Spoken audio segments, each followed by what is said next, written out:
ভারতে মুসলিম স্বার্থবিরোধী ওয়াকফ সংশোধনী bill pass ও BJP সরকারের ধারাবাহিক মুসলিম বিরোধী পদক্ষেপের প্রতিবাদে মানববন্ধন করেছে বাংলাদেশ ইসলামী ছাত্র শিবির। শনিবার দুপুরে রাজধানীর শাহবাগ চত্বরে ঢাকা মহানগরের উদ্যোগে আয়োজিত মানববন্ধন কর্মসূচিতে সংগঠনের নেতৃবৃন্দ ভারতের বিজেপি সরকারের কঠোর হিন্দুত্ববাদী নীতির বিরুদ্ধে তীব্র নিন্দা জানান।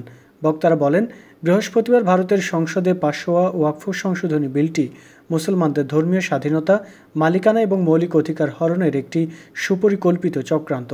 এই আইন বিজেপি সরকারের মুসলিম বিদ্বেষী অবস্থানকে আবারও স্পষ্টভাবে উন্মোচন করেছে। তারা আরও বলেন, এই বিলের মাধ্যমে মুসলমানদের দানকৃত ধর্মীয় সম্পদ যেমন মসজিদ, মাদ্রাসা, কবরস্থান ও আশ্রয় কেন্দ্রে সরকারি হস্তক্ষেপ এবং দখলের সুযোগ সৃষ্টি করা হয়েছে।